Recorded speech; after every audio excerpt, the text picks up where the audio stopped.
Good morning, good afternoon, good evening, baseball fans. Welcome back to Barstool Baseball. This is the Wednesday National League show. It is Carl, and I am joined by Chris Klemmer, as always, on Wednesdays. Klemmer, thank you for wearing a collared shirt. You look great. Yeah, always professional, Carl. Just for you, baby. You know, we stayed up a little bit later tonight for the Mets game, and we were texting before we recorded. You just said, fuck it, this Mets game's a slop. Can we just start recording now? Yeah, I mean, it was delayed till 9 o'clock because the rain in Atlanta. The Mets were up 4-1. They're down 5-4. I started getting annoyed and kind of pissy, so I'm like, let's do this before I get really pissy, so let's just do this show.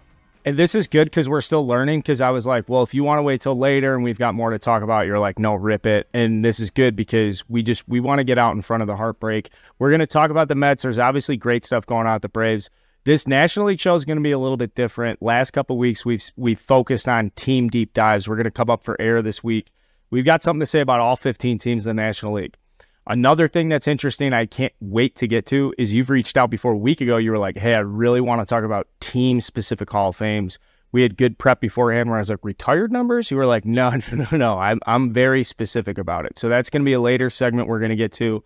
Really pour your heart and brain into a good segment about Team Hall of Fames. But first, let's just get to the National League. 15 teams to talk about this week. Can we do it? Oh, yeah. That shouldn't be a problem. Yeah, I mean, it shouldn't be. I'm trying to make it sound. There's a lot of stuff to talk about every team. So we could probably do 15 hours on one team, much less 1 hour on 15 teams. So I could do 15 hours on Roger Craig. So yes, that's the story. I'll run through it. I mean, the Diamondbacks power ranking chaos. Ezekiel Tovar with the Rockies. Dodgers have some awards. Bogart's health. Roger Craig passes away. Dansby comments. Andrew Abbott and an Ellie De La Cruz. Milwaukee issues. Pirates are in first place. St. Louis struggles. Fuck it. Let's just start with the East. Okay. I want to start with the East, and let's just give it the Mets, because the Mets played the Braves tonight. There was a great little shit talk moment with this. Pete Alonso is a shit talker. Did you know this? Yeah, you got to get that vibe a little bit. First baseman, right? They're always talking to the opposition, so that's not terribly surprising. I think the news with the Mets, though, is so they DFA'd Tomas Nido. And I know that he's not a huge name. He was a Gold Glove finalist last year. He's defensive first catcher. He couldn't hit worth my weight this year. He's been atrocious. He's claiming vision issues. Was up for about a week, but Omar Narvaez came off. Here we go. The IL. Me and names always fun. Just today or yesterday. He playing today. They DFA'd Nido. So here's where it's interesting with Tomas Nido. Here's where it's interesting with contracts. So he has a 2-year deal. He's got this year and next year. He's locked up. He has not played 5 major league seasons. He does not have 5 years of major league service. So he cannot turn down a minor league assignment. So if he does, he can turn it down. But if he does, he forfeits his 2-year deal. He's not going to do that. So he has one of two things that's going to happen to Nido. Either he's going to go to the minors and still be on the hook for next year's contract with the Mets, or someone will pick him up where he's exposed to waivers. I think it's going to be the former. I don't know if anyone's going to take a chance on a defensive first catcher being on the hook for $2.6 million next year. But that's just something to keep your eye out for. I know some teams are desperately looking for catching. San Diego Padres. So maybe you'll see someone make a move on Nido. But if you do, you got to pay him next year. Is that something in the division? Do the Mets have rivals in the division that'd be willing to spend $2.6 million for a defensive catcher just if they thought that it caused a problem for the Mets? Well, the Braves don't need him. They got Darno and they got Sean Murphy, so that's out. Would the Marlins make a move? I don't know. I mean, the Marlins are playing better. They're frisky. I mean, there's a lot of teams that maybe could use that. I mean, Tomas Nido is never going to be a guy that gets 500 plate appearances for you. If he does, your team's in trouble. But he does have a purpose. He does have a value to some teams. So, yeah, I could see someone scooping him up. But I just think being on the hook for next year makes it really, I could see some teams being scared away. But we'll see. The Padres are one to watch there. Frankie Alvarez, though, this is a sign. Is it anything related to Frankie Alvarez's progress? Do they hang on to him a little bit more? Is there more cautionary tape around Nido if Frankie Alvarez isn't an absolute stud right now? Oh, it's all about Alvarez. So let's say Alvarez hadn't performed like he has been this season. They would have just sent Alvarez down to AAA and not had to worry about exposing this. Alvarez has been so good. The question now becomes who gets the plate appearances, Alvarez or Narvaez? And that's a good question. So that we'll see how how Buck kind of manages that. The Mets are kind of a mess right now, 30-30. They're losing as we speak by a run to the Braves. So the Mets have a lot of problems beyond just catching. Yeah, up and down game with Atlanta. Obviously, big series for you guys. You'll look back in September. This will be a big series. You're going to want to sweep here, but I'm just telling you, it is what it is. All right, well, let's just say, okay, fine, fuck it. Come up for it. We're here in the NL East. The Mets are 500. They're struggling. We don't care. They're playing the Braves, though. Special story here. Special story. Is Ronald Acuna going to be the first Major League player in history to be a 40-40, he might be 40-60. Yeah. So or 30. I mean, no one's done 30-60. I should start there. No one has ever done 30-60. There's been 2 40-40s, 3 40-40s, Jose Canseco, A-Rod, and Barry Bonds. Yeah, you had Soriano and Vladimir Guerrero come off the coast. I think they both missed it by a home run or a steal. So, right. So you have, we're in uncharted territories. And you can point to a lot of things. You can point to the stolen base rules changing. Acuna has 26 stolen bases this year. He's never had more than 37 in a season. He's only played one traditionally full season, but he's obviously taking advantage. He has that great athleticism. He's taking advantage of the stolen base rules on top of being an amazing athlete. 60 stolen bases is definitely not realistic. 30 home runs? Definitely realistic. He had 41 his one full season. He has 12 already. He's on pace for about 35. Sure, 30-60 is very real. It's a very real possibility. And Acuna's good enough where I think he could do it. Okay, now, what a terrible situation it would be. I don't even want to speak this into existence, but I'd say the Braves have a 10-game lead. It's early September. He's on first base, wants to get to 50. God, if you're Brian Snitker and you see him running in a situation, you got to be blowing a load in your pants, right? Like, come on, dude. It is or this goes back to what we talked about with the Marlins bringing up Yuri Perez. The player relationship with the club. If Acuna's in a position to achieve baseball history, but now we're seeing clubs come in, hey, shut guys down early, we're going to the playoffs. I don't know. What would you think if Brian Snitker or if the Braves shut him down? Did you see any type of drama around this? Or is this bad conjecture? I mean, so a few things. So, I don't think they're going to shut him down. I mean, he's going to play every day. Now, you're right. Are they going to be more conservative with him at first base? Yes. Red lights. Red lights. My whole thing is about historical relevance, right? So let's look at Jose Canseco. The year he went 40-40 was 1988. The A's won 100 games that year. They were way ahead, and we're still let Canseco run wild and get there. So does that have any relevance to today? I don't know, but you look at that stuff. I will say 40-40 is way sexier than 30-60. 30-60 is something we're kind of just making up. Okay. No, you know what I mean? Really? Well, no, I mean, I'm just saying 40-40 has like a ring to it, right? Like it just looks clean. It's like I said, it's sexy. 30-60 is like we're kind of just like throwing numbers together. Now, it's a wild accomplishment. I'm not diminishing that at all. And Acuna is a better player than Canseco in his prime. He really is. Acuna is that good. But 30-60, like I said, that I never thought of 30-60 until this season. Like that never occurred to me that was a thing. Do you know why it's so rare? The stolen bases. I mean, that's... Yeah, but I mean, it's because as soon as you start hitting for power, you're not running. That's what I mean. I mean, why the fuck would I be trying to steal second base if I can hit 40 bombs? Are you out of your mind? It's usually when you're at 25 back. Like, this is where Ronald Acuna's at the point in his career where he can have one of these seasons. Because after that, it's just going to be like, dude, just hit 45, 50 homers. Do not do this. It's not... And this is going to sound like I'm going to sound like an old piece of shit here, but it's just this concept of like, dude, you have to play 150 games. You've already been banged up. Like you've already seen the impact when you're not there versus when you are there. There has to be some element of,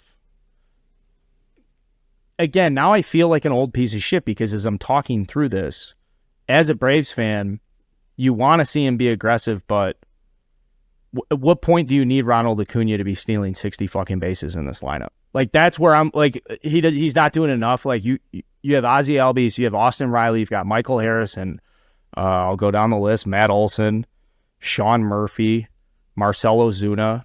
Like, do you really need him stealing this many bases? I'm making a big deal about this. Yeah, I don't know. I mean, I'm not going to, get too nervous about a guy stealing bases. I don't know. Like, it's just not something I'd be too worried about. Now, one thing I do want to say before we move off this, though, someone once went 25-80. That was Eric Davis.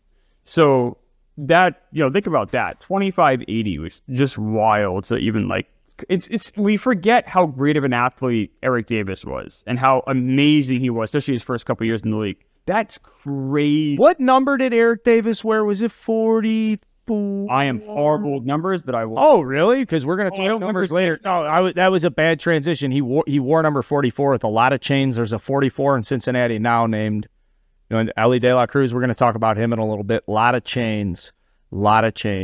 Let's stay in the 4. Let's stay in that 4 category. If Luis Arraez hits 400 and Ronald Acuna is a 40, 50, 40, 60, does hitting 400 make him automatically the MVP? I say yes. I say if you hit 400, you should automatically be an MVP. And I don't give a fuck about the advanced statistics afterwards because we've all unanimously agreed as baseball fans that it's an impossible record to break. And it's not like a longevity season-to-season cumulative. It's literally just go out and play this game. It's the measure of it's the initial ultimate metric of how good you are at this game. Over 400, you got to be the MVP. The last guy who hit 400 didn't win MVP. Who won it? I'll tell you. You remember who won it over Ted Williams? Of course, Joe DiMaggio, the 56-game hitting streak. You're wrong. It's Joe Gordon. Joe Gordon, you son of... How much you want to bet Joe Gordon won the... How much you want to bet? You're right. You have me scared here. Joe Gordon, 1942. Joe Gordon, 1942. The Yankees finished 9 games above the Boston Red Sox. It's the only reason Joe Gordon won it. He led the league in double plays, grounded to double plays. I think he grounded like 26 double plays. And he led the league in strikeouts. Although you should say in 1942, 95 strikeouts led the league in strikeouts. Well, yeah, but here's the problem, though. Ted Williams did 1941 when Joe DiMaggio was the MVP. So I'm right again. Wait. Don't do baseball. Hold on a second. Okay. Williams won the Triple Crown and finished second to Joe Gordon with a 406 average. Oh, well, no. Ted Williams didn't win the Triple Crown the year that he hit 400. So he hit 406 and finished second to Joe DiMaggio. Yes. But he hit the Triple Crown. Was it Joe Gordon? There must have been. I think that might have been the... Fuck you, Klemmer. No, actually, it wasn't the following season because wasn't Ted Williams already in the war by then? So, no, you're wrong. But Joe DiMaggio won MVP in 1941, the last time someone hit 400. Right. So, I mean, look, I can't, I have a hard time saying someone should win an MVP because, yeah, I'm right. I mean, Fuck, dude. I thought I was so right about that because he had back-to-back second-place MVP finishes in 41 and 42. I'm going into the photographic memory here, and I'm reading off the Baseball Reference page. You were right. I was wrong. Joe DiMaggio to Joe Gordon. How old was Joe DiMaggio in 1941 off the top of your head? Rookie year was 36. I would say 25. 23. 20. Okay, that's fine. We're not doing this. We're off track. I apologize. Arraez hitting 400. MVP. No, I don't know. I would say no. Just because, look, hitting 400 is amazing. So I've been watching baseball for 35, 37 years. Only twice have I seen a guy really get close. So that was John Oliver in 93, and then the next year was Tony Gwynn. When the strike happened, he was hitting 393 at the time. So Oliver would give it a good run. He was hitting 400 in August, but then just petered out. I think he ended up 363 that year. Hitting 400 would be amazing. And Arraez, I think I wrote a blog with this last month. If there's anyone who's going to do it in baseball, it's him. But I don't know if that's just enough. Like, because he can have a 400 batting average, have a 435 on base percentage, or 445 on base percentage, something like that, which is fantastic. But is that enough to make you the MVP? I mean, it depends if the Marlins sneak into a wild card spot, we can maybe have that discussion. Is that the broader discussion as the Marlins continuously improve? Is that a broader discussion as they bring up Yuri Perez and he looks like somebody who could go out and dominate a team? Like, they're starting to take that like incremental step of being a team you don't want to play in a 3 or 4 game series in July or August when it matters for you to a team where you just like don't want to play, period. Yeah, they're really pesky. They can beat you a few different ways. The pitching's pretty consistent. They're not the scariest team on your schedule, but you're not necessarily happy to play them anymore like you were a couple of years ago. I don't know. I don't like the MVP stuff because we're so far out from that to some extent. A lot of it is based on a number of different factors. I just kind of want to appreciate Arraez going for the run. Like, that to me is exciting enough. I think if he's hitting 400 or near there, 390 when we get in July, I think at that point you're watching every at bat, right? Not every at bat. No, I will do that. Start it. Every at bat. Every at bat starts with like 3 weeks less. Every at bat, 3 weeks left in the season. Every at bat, September 1st. Every at bat. I'll split the difference. I'll say August, just because I've only seen it twice in August. Well, the strike. You got fucked by the strike. Admit it. Oh yeah. Oh, George Brett got close. He did 1980. I was 1. So all right, well, you got to be better at 1 than that. You got to have some memories at 1. I wasn't doing a good job at 1. No, but he hit 390. So this is what we're talking about. This is pretty rare air here. Like but we still have a month before I'm getting really excited. I guess maybe not every bat. Maybe you're right. But if I'm at home and it's on, like once we get to July, I'm really starting to watch. Once we get past that All-Star break, like let's go. The thing that's most impressive to me about hitting 400, or at least his chase, is that like every player in baseball just wants to hit line drives. We as outsiders in forming judgments, who taught peripherals and who does this well and all that shit, the guys who play the game tend to keep it very simple. Hit ball hard, run hard, catch, throw. Like there's not as much as we like to sex it up on the outside. On the inside, the guys are like, just want to hit a fucking line drive. So there's something about that 400 chase, because so many guys, what's the average? 246. Major league average, the best of the best of the best of the best. So to have legitimately at this point, when you talk about batting average, there's one guy who's substantially so much higher, so much better. You can find people who can hit home runs and can run and do all that shit, but when it comes to putting the bat on the ball and getting yourself to first base, that's where this really strikes a chord with me as a baseball fan in the history and all that stuff, because as we evolve as a game, and all the shit that comes with it, the prospectus articles and the fucking fantasy lineups. Like, no, it's badass to me that like a lead story is a guy chasing 400. That's awesome. Yeah, and like you said, it's kind of cool that one guy is so much better than everybody else right now. Like, and there's a lot of good hitters in baseball. I don't mean like that, but there's one guy that's by far and away the best contact hitter in baseball. So it's kind of fun to see him play his trade. So those 3 of 15 teams cross off the list. I'm going to run through there's 2 more notes on the East here so we can jump over to the Central. 2 pitching things, Philly and Washington. Okay, Philly, Zach Eflin looks amazing. That looks like something where either they didn't manage him as well or the Rays are that much better, but he looks like a legitimate ace. I believe he's 7-1 at time of recording, and he's maximized his potential. The other story, and I'll let you pick which one you find more interesting, Steven Strasburg shut down with severe nerve damage. Sad story for what I would call one of the most electric debuts I remember in my career. Yeah, I mean, the F1 thing, I missed the boat on completely. I thought he was going to not be that great of a signing. The Rays, once again, proving me wrong. They do everything right. The Strasburg thing is really fascinating. They're on the hook. The Nationals on the hook with him for 2 more years. Big money beyond this year. You hear very serious nerve damage, and you're like, all right, let's hope this guy has a regular life. It's so funny. The Nationals for so long managed his innings so carefully, right? Remember, like they were like, we're not going to have him throw more than 6 innings a game, all this stuff. And then they had him lead the league in innings pitched. Then he pitched them all the way to win a World Series, and then he gets hurt. It's like, when did they lose sight of kind of what they were doing there? When did they and then of course they signed him to an extension. It's a disaster. But it is funny that for so long they were so careful with him, and then they finally let him just turn loose, and he ends up destroying his career. Now, I don't know if that's related or not, but it's a pretty big coincidence.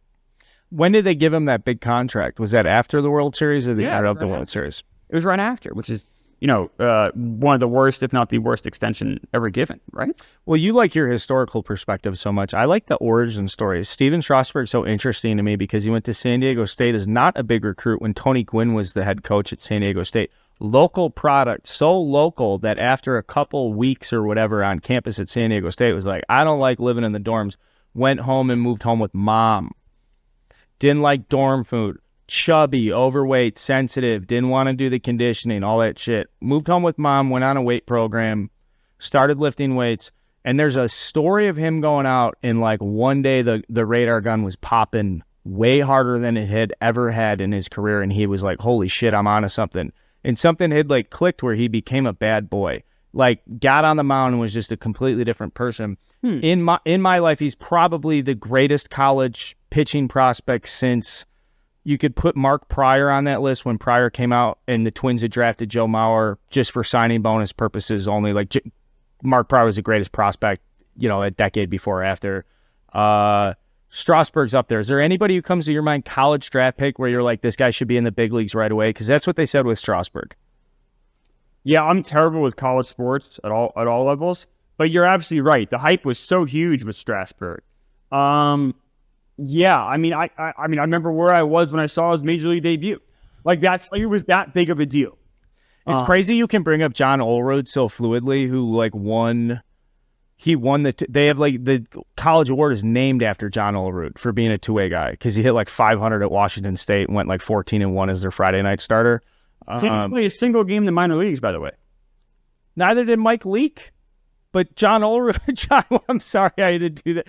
I find that anytime someone talks about minor league absences, somehow Mike Leake skipped it. But John Olerud didn't play a game in the minors. No, he was so good in college. Same around the same time was Jim Abbott, the one-handed pitcher for the Angels. He also didn't play in the minors. They needed Pete Incaviglia. Those are just three guys that were huge college.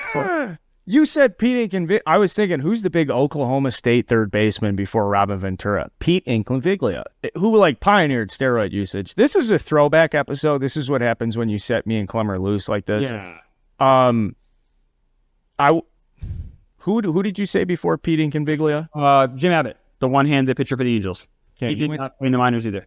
He went to Michigan. Threw a no-hitter for the Yankees.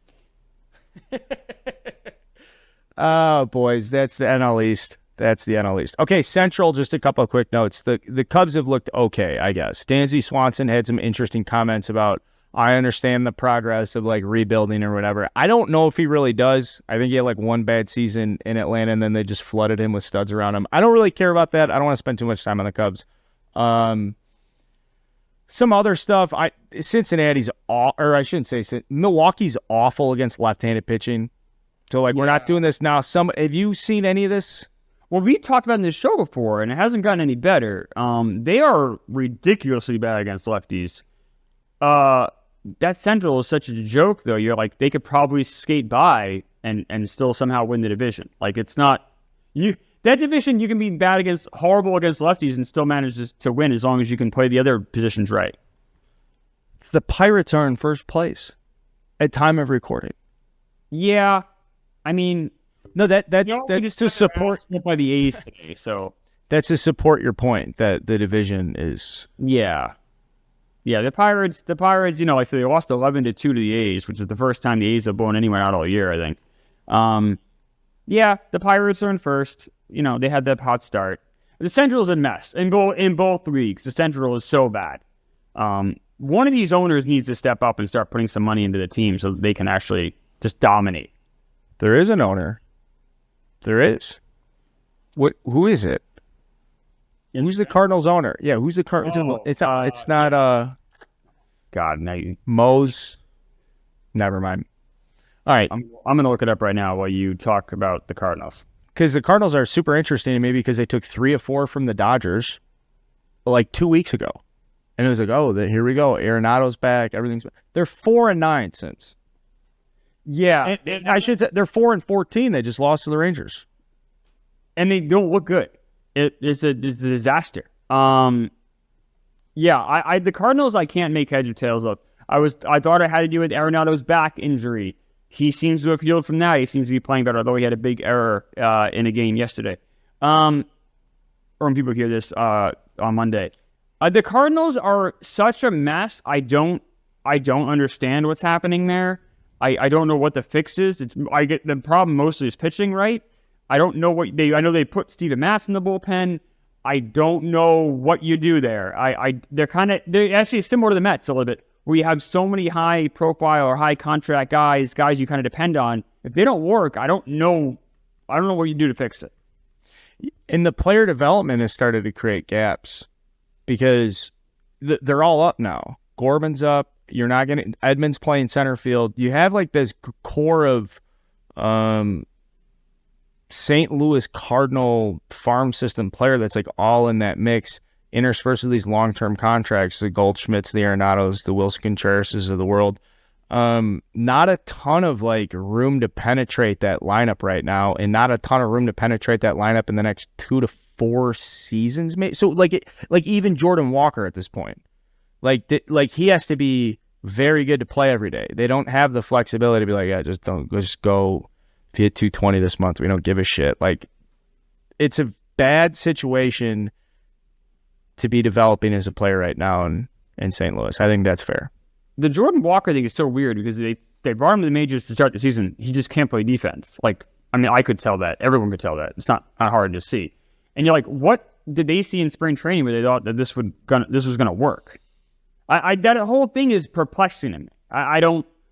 That was a sign when I was watching him play this, the first couple of season, and I'm like, this is a sign the Cardinals, something's wrong, something's broken.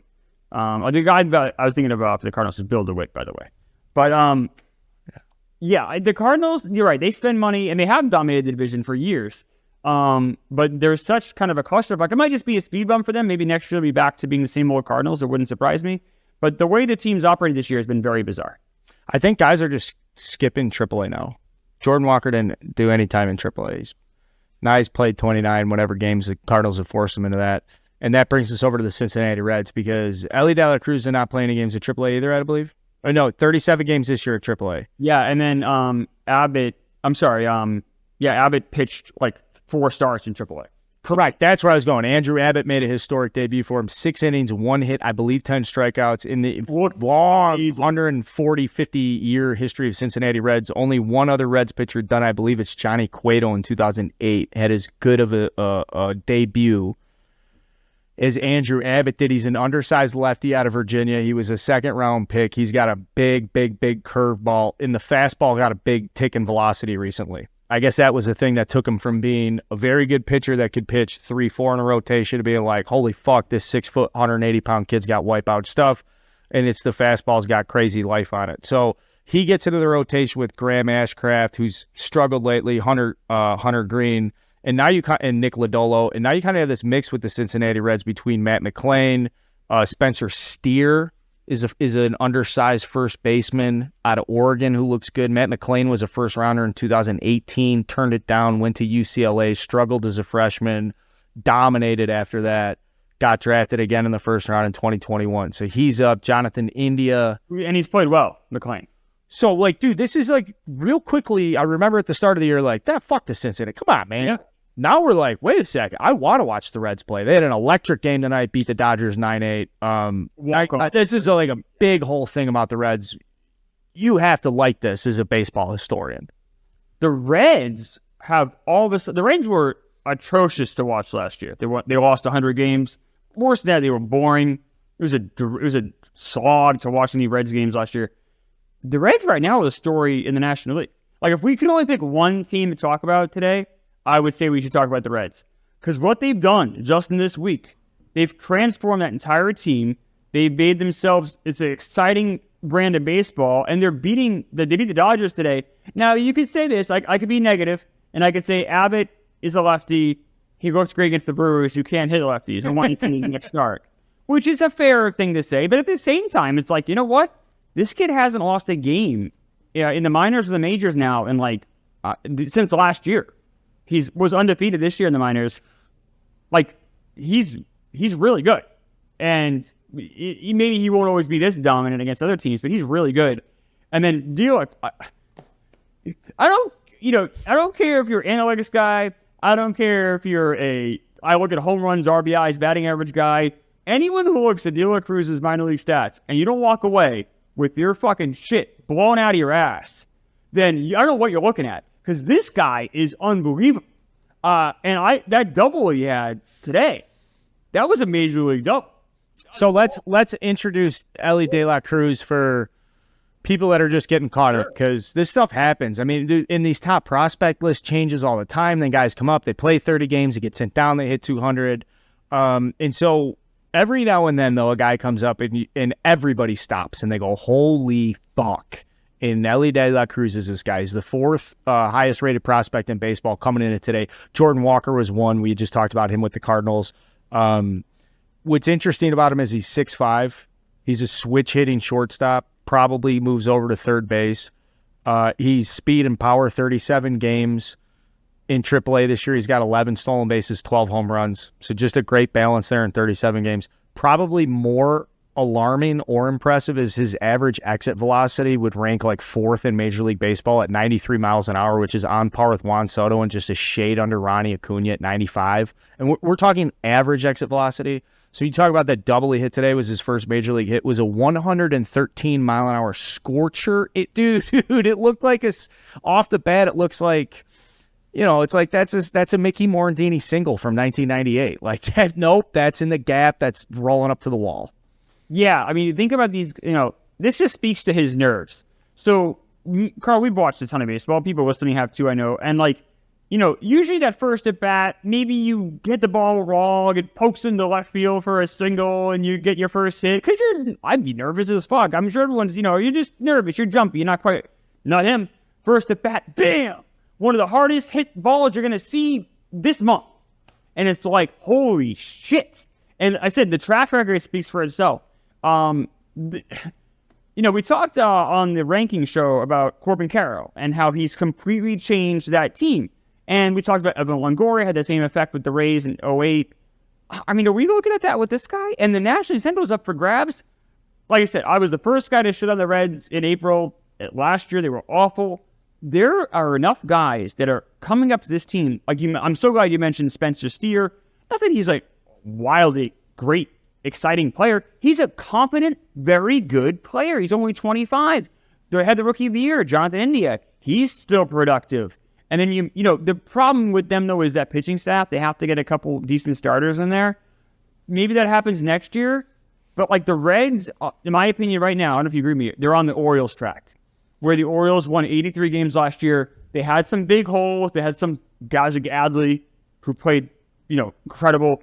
And then this year they leveled up. Maybe the Reds are on that track. I don't know. The Reds they're exciting for the first time in a long time. I really like that comparison with the Orioles.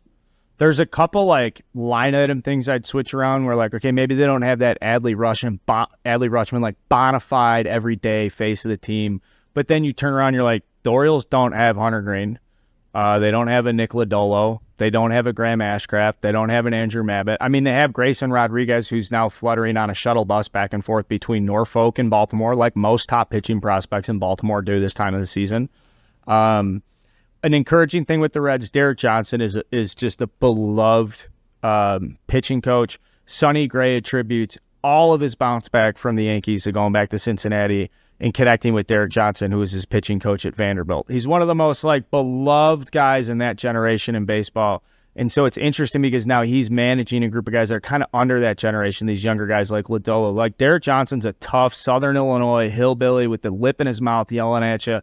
But at the same time, you're a man, go out, show me what you can do. I'm not going to overcoach. So it's an interesting dynamic for me because these younger pitchers, they're on either ends of the spectrum. They're either the crazy bulldogs, leave me alone, I got it my own way, or they're these little sensitive snowflakes that just need little coddling, you're going to be okay and all this stuff. Derek Johnson, you bring up the pitching, I have a lot of faith that Derek Johnson can figure that out. That's a great question mark for the Reds because you look at their core. Tyler Stevenson, he gets reps, he's healthy, he's a great catcher. You can't find good catching. It's very hard to find good catching.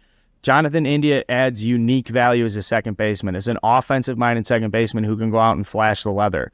If you can get valuable production from corner infield positions at league minimum salary, a team that doesn't spend a lot of free, money in free agency, they can put a budget together and maybe make a splash. I bring up Cincinnati too from the history standpoint. They're one of the teams that's never left town. They do the parade every day on opening day. That's a team that raises a community when they're good. And not every team in baseball is like that. When the Reds are good, they bring everybody in Cincinnati's coming with them. Yeah, I mean, Cincinnati hasn't won since 90. Obviously, they haven't been super competitive in a while. I know they had some playoff runs but even then they were outmanned by the Dodgers and Cubs. I'm not as high on Ashcraft as you are. I have some major concerns there as far as, especially for this season, he just stinks right now. So, I don't know what the future for this season is, but it probably shouldn't. If you're a Reds fan, that shouldn't matter. What should matter if you're a Reds fan, it's easy to say this from not being a Reds fan, but if you're a Reds fan right now, you should just want these guys, the De La Cruz, the Abbotts, India, Steer, you just want those guys to keep getting better because next year is when things should get really exciting for the Reds. This is kind of that growing year, but it's still kind of fun. I mean, hell, you're buying a ticket, you get to see some exciting players play, especially De La Cruz, if he's going to play every day. That's awesome. I'm glad Reds fans have something to go to the ballpark about. and he looks sweet. We talked a little bit about Eric Davis wearing 44. Woo. Google a picture of this kid, Ellie De La Cruz, 6'5", switch hitting shortstop. I want to go out west. We're going to spend some time on a serious story. We're going to get out to this Hall of Fame thing. I cannot wait to talk to you about Team Hall of Fames. But we're close. We've done 10 of the 15 teams. A good transition right now is just to the LA Dodgers. And we try to make it clear to people to as much as possible that the Dodgers have an unending stream of top prospects. Like the second somebody does not matter. They have somebody coming. Okay, so we've been saying this for a long time. Thank God today I finally have some evidence to back this shit up. In May, the AAA Pitcher of the Month award for the AAA Pacific Coast League was a Los Angeles Dodger. The Pitcher of the Month for the Texas AA League was a Los Angeles Dodger. And the Pitcher of the Month for the High A California League was you guessed it, Los Angeles Dodger. Now, I'm not saying these guys are all the Hall of Fame or starting All-Star games, but it's just like I'll guarantee you one or two of these guys isn't even on a fucking list you've even heard of. Yeah. The other thing, too, I saw a stat a couple of days ago. If you take the organization's win-loss, so I'm counting Major League, AAA, AA, Single A, you take all of it together, by far, the number one organization in all baseball is the Dodgers. Now, does that translate into having winning prospects or great prospects? Not necessarily. You could have a great Single A team and two of those guys make the majors. But the fact that they are that deep, where every single level is a winning level, and like you mentioned, they have all these guys winning top pitcher, and we've seen it, the proof's in the pudding. The last 10 years, the Dodgers just keep bringing up guys. It's kind of frightening for everybody in the National League that the Dodgers, like you said, just even down to Single A, even though they have the 28th, 29th, 30th draft pick every year, they're still somehow doing it. I don't know. And they're doing it, yeah, like you said, with these 28th, 29th, these late draft picks. And just as like an indicator of their value, the Cubs did not move Wilson Contreras at last year's trade deadline because they would get a compensatory pick, which is like around, I think it was like the 40th, 45th, 46th pick or something like that. The Dodgers are like consistently taking moves like that and then turning them back into Wilson Contreras's. Yeah, exactly. Like they don't, think about it. They're not ever in a position where they can do a fire sale. They're not ever. So that minor league that they have, their organization, it's all from guys they drafted. They're not trading these guys away for prospects like other weaker teams have been able to do. They're not going the route of the Astros and the Orioles where you bottom out and then we were in the Cubs a few years, a decade ago, where you bottom out and you use those resources to make yourself a championship contender. The Dodgers have to do it all kind of like with the last pick every year, and they still do it. It's very impressive. And like I said, it's frightening. They have the best, them and the Rays have the best, and the Braves, I guess, to some extent, just have the best organizations in the sport. Smartest people working there. Yeah, that's fair. Lump them in with the Braves, the Dodgers. They're there every year. They're always competitive. They don't have budget issues. They're active in free agency. The fans show up. The players like being there. Great ballparks. Like everything you want in a Major League Baseball team. On the opposite side, San Diego could really use a good farm system. And I just saw this note, and here's the note on the Padres. I don't want to beat a horse here, drum, or whatever the saying is, but Xander Bogaerts has like a health issue with the wrist or something with his hand. And I just want to be clear, if he misses significant time or if this becomes a thing, like Ha-Sung Kim is very good, and we like him a lot on this program. But they're dead on arrival if that dude leaves the field. I mean, I don't know anymore with them. I don't know. They're 28 and 32 coming into today. I don't know. I'm kind of out of answers for them. I'm just confused, bewildered watching them. I know San Diego Padres fans are. We had one on a couple weeks ago. I don't know. I don't know what you to fix them. Manny Machado coming back whenever he's able to come back from his injury, that's going to be huge for them. The rest of it, you're right. If Bogaerts misses time, that's not good because they're already. I don't know. They can't. They have Gary Sanchez. And we laugh, but he had a couple more months for them this week.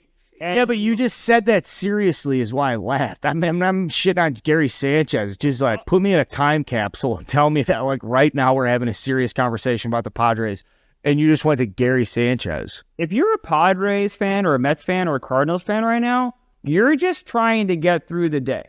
So like, people who aren't stressed out or having like major anxiety issues, they can look 6 months down the road and be like, I have goals 3 years from now, 5 years from now.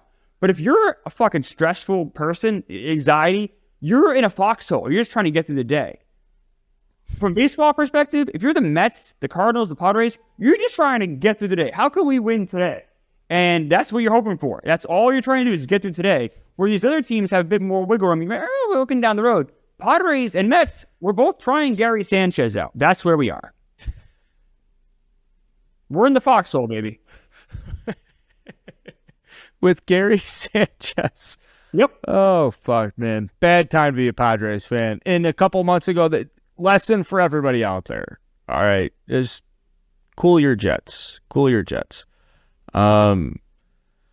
Some power ranking chaos. We have to touch this up. There's something serious with the Giants. I want to talk Roger Craig. You're a smart guy. You're going to educate me. But before we do, I told you we talk about every team in the National League. We were going to finish this. The Arizona Diamondbacks were wrenching the power rankings this week. I should have opened with this. If you follow the power ranking, we did not know that Eddie Rosario would hit a grand slam in the ninth inning that would totally disrupt through recency bias.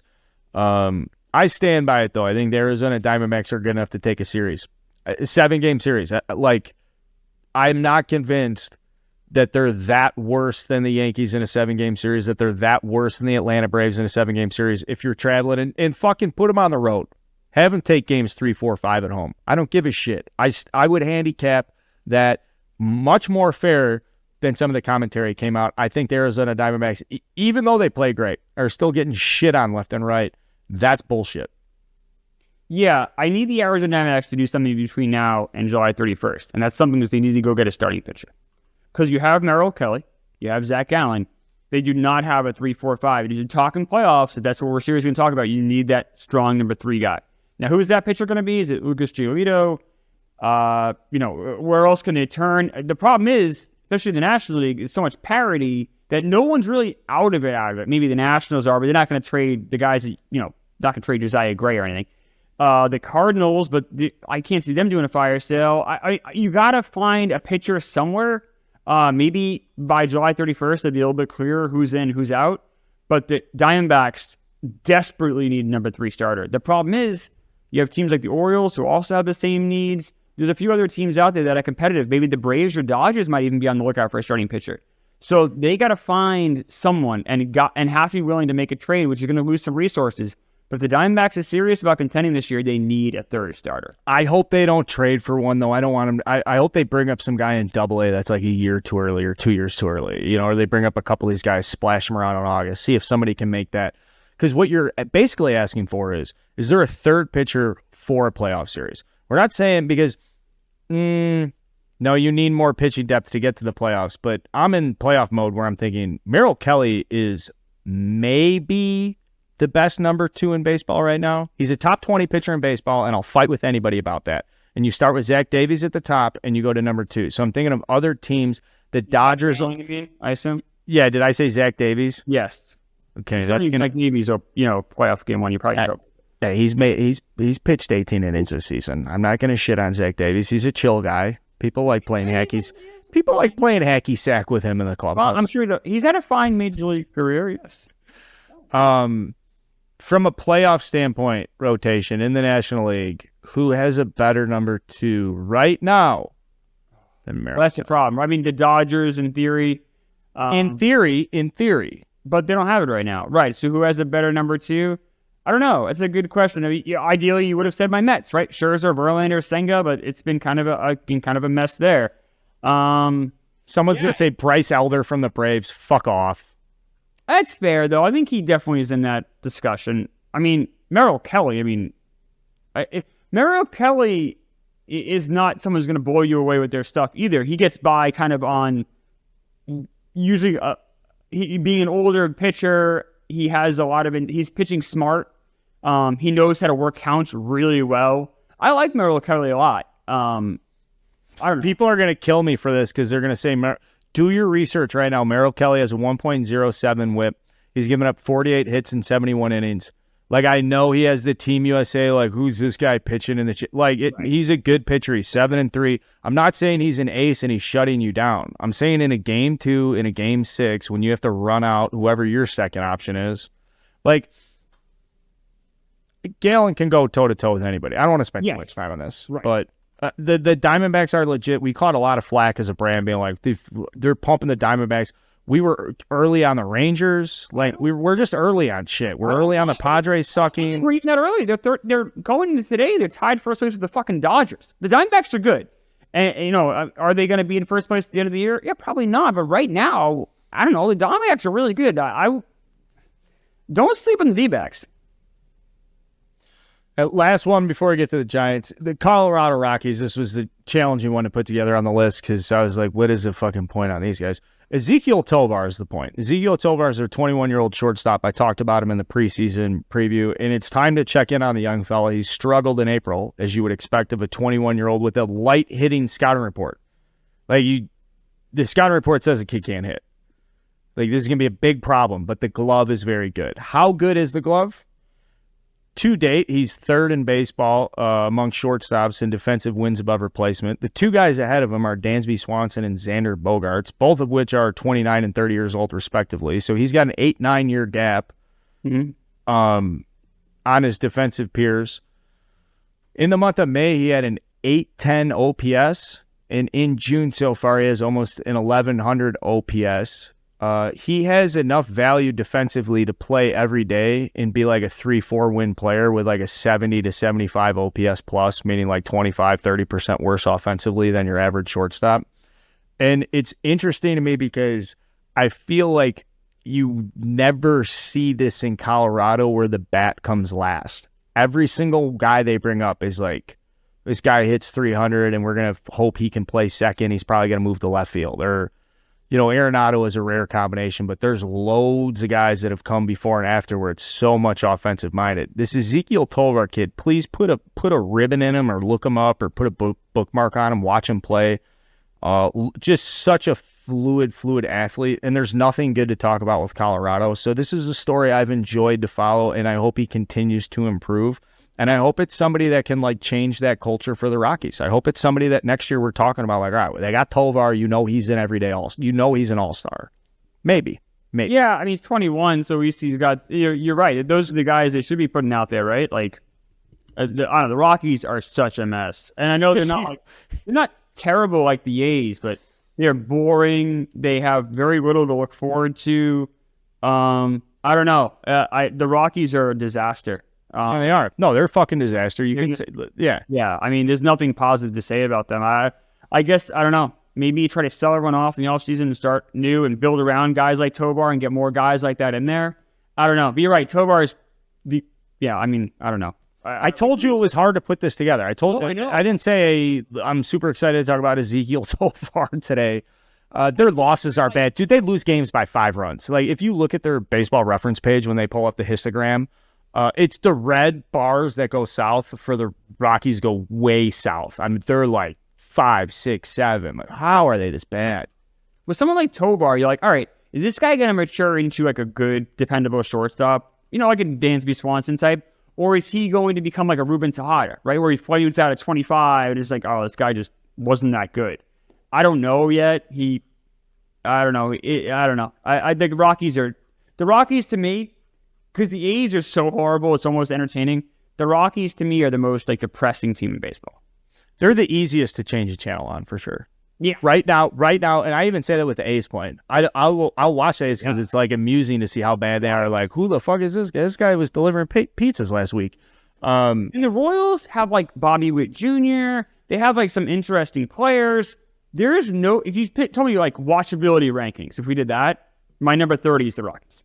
I watch a lot of Royals games. Michael, Vinny, you guys sucked me in. Yeah, Rockies dead last. Fuck, but great ballpark, good culture, weird city too. I'll just say that. I'm not a huge fan of Denver. I've passed through a couple times. Did some hiking in there for a mini moon. The people are interesting. The guys are from Mars. I will talk about it later. If you're from Denver and that offended you, there's no fucking shot you're listening to this podcast. So let's get to San Francisco, because this we could have opened with this, but it's serious shit. All right, so the baseball world reacted very strongly to this. Roger Craig passed away, and I immediately thought of you because I'm like, this is the perfect opportunity for Klemmer to educate guys like me, mid-30s, grew up in the steroid era. You know, my earliest memories of baseball are hearing the dink on RBI baseball, the strike, the transition to Ken Griffey. And so right off at that cut point, though, are like those 90s teams, because I can only remember back to Dusty Baker. And before Dusty Baker, the Giants had a manager named Roger Craig. Yeah, I'd like to even take it a step before that and talk about just his baseball career. And I promise I'll be quick here. I won't get too detailed, but he's had this wild, he's like the Forrest Gump of baseball to some extent, where he was never a great anything, but he was pretty good and had an interesting career. So he started with the Brooklyn Dodgers. And he was on the 1955 Dodgers World Championship team, the first team that ever won in Brooklyn. Everyone talks about Johnny Padres won Game 7. But Roger Craig, I believe, won Game 5 of that series to get them there. Like, Roger Craig won a World Series, but the Dodgers won another one in 59 when they went to L.A. So he was there for when Brooklyn went to L.A. And then 1962, he ends up on the 62 Mets. So he's an original Met. And he was their best starting pitcher that year. He pitched in 63 as well. He was their best starting pitcher that year. Of course, the Mets went 40-120, the worst team ever. 1964, he ends up with the Cardinals. They won the World Series that year. So he got a third ring. How cool is that? He was kind of a swingman, but of course, Roger Craig, World Series comes around. He's not their best pitcher, but he knew how to pitch in playoff games. He ended up throwing 5 shutout innings in the 1964 World Series. He ended up finishing his career, and he becomes a manager of the Padres before the Giants. And guess what? He was the very first manager in Padres history to have a winning season. The Padres were notoriously horrible for the first decade of their existence, but he won 84 games. The team had Ozzie Smith on it, Dave Winfield, Raleigh Fingers, and Roger Craig was the manager. Then he goes to, like you said, the Giants. He won the NLCS with the Giants in the 80s, or went to the NLCS, excuse me, they lost in 87. And then 89, he's the manager during the Earthquake series. So they got swept in that series. That team really had no business. The A's were so good. But he was there, the 89 World Series Earthquake. So think about that. The guy won the World Series of 55 Dodgers, wins the first World Series in Los Angeles history, the Dodgers in LA. Original Met, wins the World Series of the Cardinals. He was a pitching coach, too, on top of that. And first Padres winning manager, goes to the World Series to Giants. What a cool career. Dies at 93. What a cool life. He was pretty healthy, you know, as much as a 90-year-old guy can be. I guess he did some interviews late in his life. I got to hear some of them on podcasts. Really interesting stuff. Roger Craig, just a really cool baseball life. Not a Hall of Famer, not even close, but just a really cool, interesting baseball life. So there's a point in time where the Bay Area, or I should say California, had you had Lasorda, you had Roger Craig, and then you had, well, I mean, you had a little taste. You had Billy Martin for a little bit with the A's, and then you had La Russa with the A's. That's some legendary, like, and those guys are playing each other a lot back in those scheduling days. That's some legendary shit in those dugouts. And then compare it to these days. You know, you see Aaron Boone throw a pencil on the ground, get mad, like a pussy. Yeah, but you're right, though. Like, for a good, stretch, I could tell you, it was from, 86 through 92, you had La Russa and Roger Craig in the same city. And La Russa was a far better manager, but Roger Craig was a pretty damn good manager. He was a pretty damn good pitcher. And like I said, he's not going to be, but I just think his baseball life was so fascinating. He was just there for so many big moments. And he was a big proponent of the split-fingered fastball. He was one of the guys that taught guys how to use that. So Roger Craig, really cool, great pitching coach, good manager, a good career, and got to live a nice long life. Good for him. Shout out Roger Craig. Klemmer likes it when somebody historic dies. That's not necessarily true. I get bummed out, actually. I can get sad about it. Roger Craig, I actually sad. I'm like, original Matt, that sucks. Like, there's not many of them left. There are so long ago now. It's like, especially when you see the A's doing what they're doing this year, you're like, all right, it's kind of must be wild for like Ed Kranepool. He's a guy that plays for the Mets for a very long time. He actually played more seasons with the Mets than anybody else. But he was on the 62 Mets as a 17-year-old. And you think about what is it like him watching the A's now? It must be kind of bizarre. I've been doing more baseball research just so I could, try and hang with you. A la 1941 versus 1942. Ted Williams, first round didn't go too well. I'll get you one of these times. You will. But something about this Roger Craig stuff in the broader conversation now about the managers and that career and that life in baseball, where Roger Craig was born into baseball, was part of his life, and that just was his entire existence from probably since he was old enough to shave or whatever. That's all he ever was as a baseball player. I'm nostalgic for that era when clubs had one person responsible for leadership and they just stood out. And whether it was Joe McCarthy runs the Yankees. It doesn't matter who plays for the Yankees. It's Joe McCarthy's Yankees. It doesn't matter who plays for the Dodgers. It's Tommy Lasorda's Dodgers. Or Earl Weaver's Orioles. That's just a better place to be as a fan. It's wholesome. You just put that trust in there. I guess I'm kind of saying the connection to, well, the wind was blowing in. They shouldn't have moved this lefty in. They should have shifted here or there. And this is what the numbers say. It improves it to 2%. It may improve decision-making in front office careers, in coaching decisions. It does not improve the experience as a fan. If anything, it makes it significantly worse. Just sitting here thinking of the stories of well, fuck, they need that lefty that had that lefty that smoked cigs. Get him up because he's good luck. Yeah, I mean, there's the charm of that, but I remember also being watching baseball in the 90s, and you have Jimmy Williams or or you have Bobby Valentine making these just bizarre decisions, and you're just what the fuck are you doing? I liked on-base percentage, and before some of the other Bill James, I'd read his books in the late 90s and be why aren't these teams doing this? So it was also very frustrating. It's nostalgia to look back on, but it was also incredibly frustrating when guys would just play their gut. It was oh, what are you doing? Yeah, because then it's just a battle of who's got the better gut. And then it's Tommy Lasorda's I got it. I got it today. I'm going to go out and manage that guy. No, that guy just sucks. This is a great break into a broader conversation about team Hall of Fames in those decisions. And the decisions of what does it mean and why did teams honor certain players in that entire process, I guess. Because you talked about this passionately, and now as we're talking about it now, you go back, you look at some, for baseball Hall of Fame, some guys that got elected early on. I wrote in a blog the other day, I don't think Red Ruffing should be a Hall of Famer. I don't. And Red Ruffing was a pitcher for the Yankees back in the 30s and the 40s and had won a ton of championships and was always the 6th or 7th best player on his team. And there's 27 Yankees in the Hall of Fame. There's probably a couple that are also, in my opinion, objectively undeserving. But I just said that, Red Ruffing shouldn't be a Hall of Famer. Now, back in the time, if I wrote about baseball, I'm sure I would be, profoundly overwhelmed with Red Ruffing's toughness and his demeanor and his leadership and all that shit.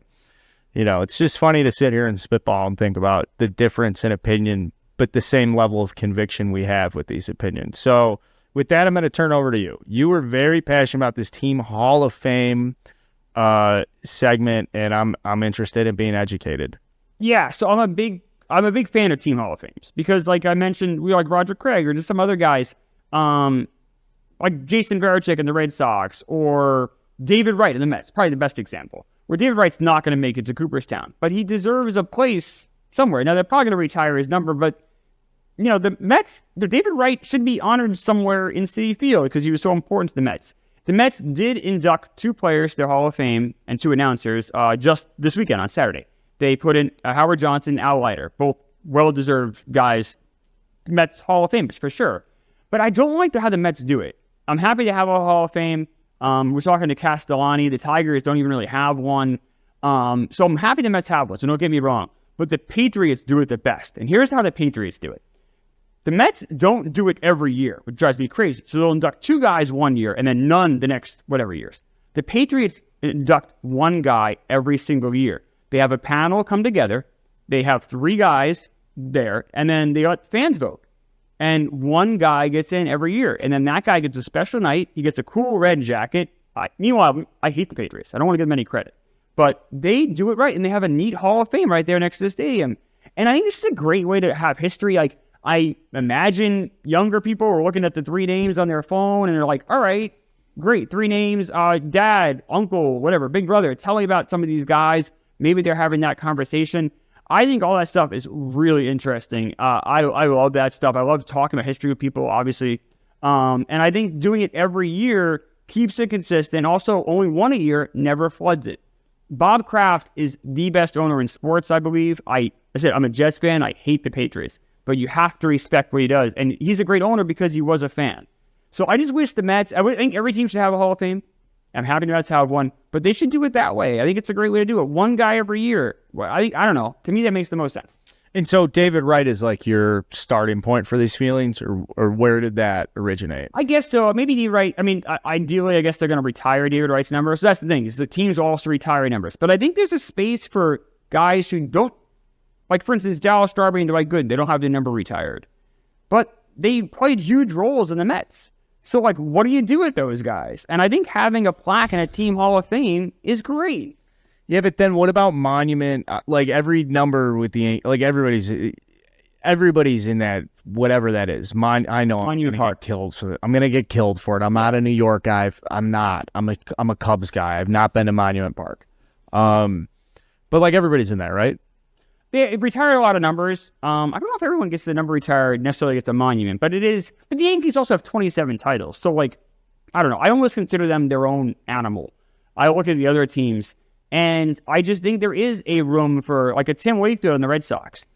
They shouldn't retire his number, but they should honor him in some way. Why? Why does Tim Wakefield need to be honored? Why does David Wright need to be honored? David Wright hit 242 home runs, didn't win shit. The best team he was ever on failed miserably. Like, it's a nice footnote if you were a Mets fan and the Mets fucking sucked, and here comes David Wright, and now the Mets are good, and here's some homegrown 5th overall draft pick out of Chesapeake Bay, Virginia. Like, it's nice. That's all nice. But now he's been out of the league, 5 years? Banged up most of the critical times you needed him when it was established that he was like an everyday player. One full season after age 27? I mean, come on, Chris. You retire the number? I think they will. My thing with David Wright is he's also the Mets all-time leader in hits. No. He is. It's 1,700, 18. David Wright with the Mets. And I think, I hate the idea that we only talk about legends. Because then guys like Roger Craig or some of these other guys that have really interesting baseball stories get ignored. I think it's great to go to those team Hall of Fames and see some of those guys that played a huge role for the team. Cleon Jones for the Mets. You know, he should be honored. He was a huge part of what they did in 69 and 73. What, we just don't, because he's not Mike Piazza, we don't talk about him ever? That's bullshit. I think the history lies in some of those great stories those players have. And sometimes the guys who are good and not great have better stories. And a team Hall of Fame is a great way for that team to have, like the Orioles with, like, Boo Powell is a good example. Like, Boo Powell should be honored by Baltimore. But Boo Powell? Yes, Boo Powell. Why is that bad? Because it's just like Boo Powell, a DH. What do you through? Okay, all right. I'm not every organization has those guys that I think should still get respect. Okay, the Cubs, Mark Grace. Mark Grace was a really good player for the Cubs. He should be honored by the Cubs Hall of Fame. He shouldn't have his number retired. But don't you want to share with your kids about the cool things Mark Grace did? Yeah, I think, no, that's a stretch. I do think there's a bridge to history there where it's like he needs to be part of history. He needs to be part of that conversation. And it can't just be like a shitty documentary on Marquee Network on like a Sunday night. Like it actually has to mean something. But like there's a difference too between team Hall of Fames and retired numbers. Yes. I am all in on a team Hall of Fame concept liberally if we are very conservative when it comes to retiring a number. I think retiring a number is up there with being in the Hall of Fame. Like it should be I'm sorry, I get passionate about this, but it should be a 1-to-1 thing. Cooperstown, numbers retired. I agree to an extent. The Mets recently, so that was the Mets rule for a long time, and they've broken that. They've recently retired Jerry Kuzma's number. And they're going to retire David Wright's number. They retired Keith Hernandez's number. He's not in the Hall of Fame either. So the Mets have broken that from that a little bit, and I agree with you where a retired number should be a big deal. And I think the Team Hall of Fame will allow you to kind of keep with that because you're still honoring that player without having to retire his number. I think it's a great middle ground. We talk about the Hall of the Very Good a lot, but there is no Hall of the Very Good. It doesn't exist, obviously, but the Team Hall of Fame can serve as that. And I really think as a woman who loves baseball history, I like walking through the Mets Hall of Fame and seeing John Franco there. John Franco wasn't a great player. I know he had 400 saves, but what are we doing? But it's still cool to be like, this guy did this. This guy was important here. And it's a connection to history. I know when I was a young guy and I was learning about baseball history, I love stuff like that because it allowed me to learn about the past and connected everything. Well, okay. Problem with this Team Hall of Fame concept, though, is when I say liberal, like Rogers Hornsby's in the Cubs Hall of Fame. Rogers Hornsby is like the greatest St. Louis Cardinal of all time. Maybe Stan Musial, put them together, Stan whatever. Musial, right. Stan Musial, Bob Gibson, but Rogers Hornsby in the top 5. Okay, he's the greatest second baseman of all time. And if you argue with me about that, fucking take Joe Morgan and kiss my ass. Yeah, I mean, I think it's different because of, segregation and times they play, but I will not argue with you on that. Rogers Hornsby was unbelievable in the time he played in. Absolutely. Okay, you and Joe Posnasky can come find me about this one. He is multiple double-digit seasons, wins above replacement. Whatever. My point is, he played for the Cardinals for 12 years, does 3 seasons with the Cubs. He's in the Cubs Hall of Fame. Like, that makes me sick to my stomach. And even if he is like this legendary figure in baseball, there should be an element to the Team Hall of Fame where it's like, Bruce Suter's in the Cubs Hall of Fame. Like, makes me sick to my stomach. I don't disagree, and I think that's why the Patriots system works best. I think you put up the fans, vote. You get one guy a year, you get picked from 3. I think the fans would not have a Rogers Horns. I think they'd think of along the way you're thinking, and they would honor guys that are more aligned with the Cubs. And I think that's it. That's why the Patriots do it the right way. Part of the research, I should say research makes me sound like I was working for NASA. NASA, you have a whole library. Well, hey, excuse me. I was in my 3rd floor library here, Encyclopedia Britannica. But I read this. This was surprising to me, and I'm professionally obligated when I come across baseball information that takes me aback. Numbers in baseball did not become a thing. Like, uniform numbers weren't, like when Christy Mathewson was pitching against Ty Cobb, they weren't wearing numbers. Right. The Yankees had pioneered that so that they could have who was hit, who hit in what part of the order, 1, 2, 3, 4. So that's why Babe Ruth wore 3 and Gehrig wore 4. Exactly.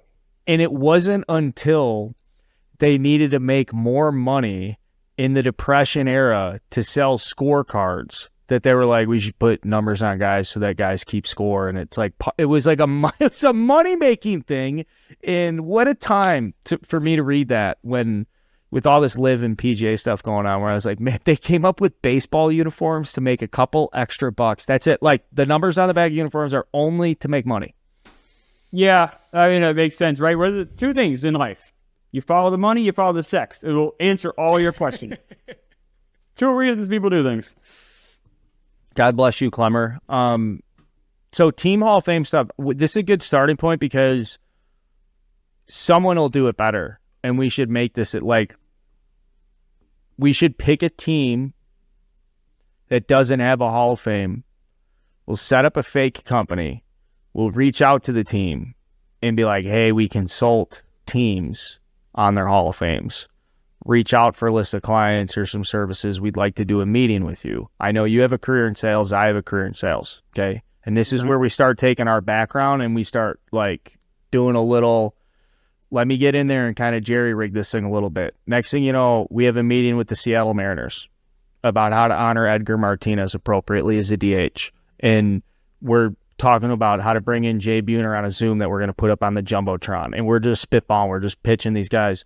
We're going to get a client and we are going to build a team, Hall of Fame for a team from scratch, or help consult and revitalize Team Hall of Fames based on this conversation. That is a wild, wild, wild reach. We'll see if that happens. But I do like to look at teams, though, and I imagine who would be in their Hall of Fame. So, I don't believe the Rays didn't just establish one this year. But I like to think, all right, who would have put him through? Longoria is the first guy, right? But then who do you do after that? Do you go with a Carl Crawford, or do you go with the Ben Zobrist, or do you go with like David Price?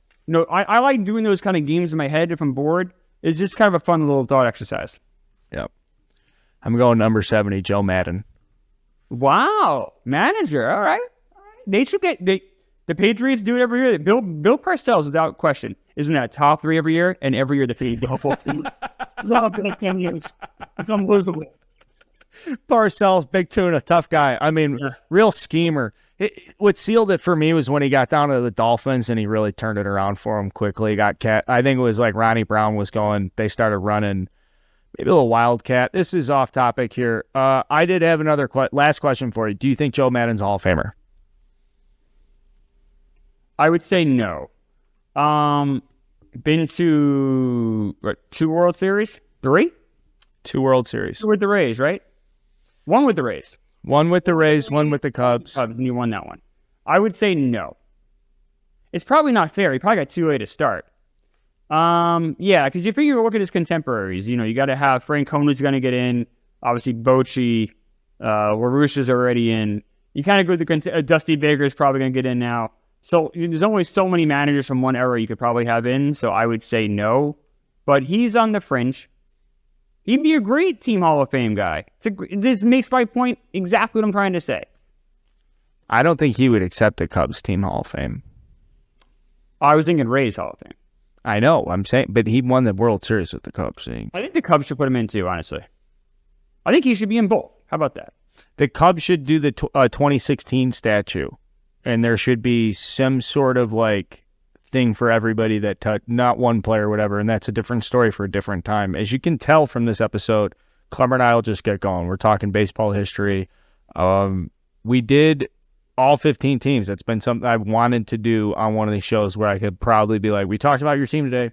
So if you're a National League guy, we talked about your team. So we did. We are going to be back on Friday in studio, Castellani. That's right. Yeah, big show. Pumped for that. We're going to be back Friday, American League stuff. I'm excited to get into his brain, what he's got cooking. And then this power ranking show on Sunday is big news. So we'll just say it now. We're gonna do a live power ranking show into Red Sox Yankees live stream. Right. Oh wow. Okay. Yeah. So you're gonna get us for a lot of hours. That's a lot of hours. A lot. Yeah. Was that a bad idea? I thought that was the way to do. Because it's like fine. I think it's good. We'll see how. Oh, you fucking hate it. No, I don't. It is 4 hours of us. Yeah. Well, people are gonna like that. I don't know. What do you think? I'm up for it. It's fine. I don't think the idea is that you're like there with us the whole time. Right. The power rankings thing is to kind of be like, hey, we're live with power rankings. Right. And I pay attention, and there's enough there where like people know that it's going on. So like the idea is, hey, we're doing this live. Hit the chat, bitch at us. Like an interactive experience. Ooh, they don't like Astros. Fucking 3 will suck it. Right. And then this is the first time the Red Sox and the Yankees are playing each other. I think it'd be interesting. We'll see how it goes. If more than 30 people are there, if more than 10 people, how about this? If one person enjoys it, that's probably not worth our time. It's probably not worth my time. It's not worth one person. Dude. No. You're right. No. You're right. But it's the only thing is we have to see when the NBA Finals is. That's the only thing. I just thought of that now. If there's a conflict with that might not be the best time to stream. They're definitely doing NBA Finals on Sunday. I got news for you, pal. Yeah, I think maybe I don't know. We should. All right, so are we punting? I think we probably should punt for that reason because they might. What a roller coaster for anybody who's like just text her ex-girlfriend like cancel Chili's Sunday night. I will be with Klemmer and Carl. I think doing. Never mind, Chili's is still on, babe. Oh yeah, I'm just so happy. I think that doing a live power ranking could be interesting if you want to. I think doing the live stream is interesting. Maybe it's not against the finals. You know what? Why don't we do a live power ranking into the NBA final? How incredible is that? Right? Oh my God! Just the entertainment. We just cross. God bless you, Klemmer. I'm sorry about the Ted Williams argument. I thought I had you so good because I was on one thing. So Ted Williams, in my mind, I think you're right. He did play 42, didn't he? Yeah, he played in 42. That was the year. Oh, I was wrong about that, Ben, because I thought he went into the service, but I think you're right. I think he played 42 and went into service in 43. Right? Yeah, bombing technology was not where it needed to be. He trained in 43 and then fought combat missions in 44. You were right about 42. I was right about 41. There you go. We'll call it a draw. Yeah, here's the interesting thing about when we get in these conversations. I mean this sincerely. I'll take me up against anybody that I know. Anybody. Like literally anybody I know in any type of baseball, history, narrative based, like, well then this and this, except for one person, and it's you. And I do that. I say that like confidently when I'm like, I know that you will always have the upper hand. And I told that to you like in early stages of us talking and getting together. I was like, I don't know if I read your stuff, I follow your shit. Like you fucking lap me, man. Like I've never felt where I'm like, I got to run and keep up with someone in a baseball conversation. This Ted Williams thing, I'm going to be like losing sleep about it today. You're going to make me better. I love the history, but then you know the college stuff, and I don't know that at all. So, I mean, it's just how it goes. I'm drawn more to that. Maybe you like the college stuff. We only have so much brain to fill in. Exactly. So. Exactly. Plenty of time to fill, though. This is the Barstool Baseball Wednesday National League show. If you guys enjoyed it, please subscribe. We're on YouTube. We're on all the channels where you can get a podcast. Like I said, we'll be back Friday. And then, as you found out, we are figuring out our live schedule programming. Klemmer, thank you so much. Good luck to your Mets. Good luck to my Cubs. Until next time, guys, we'll see you then.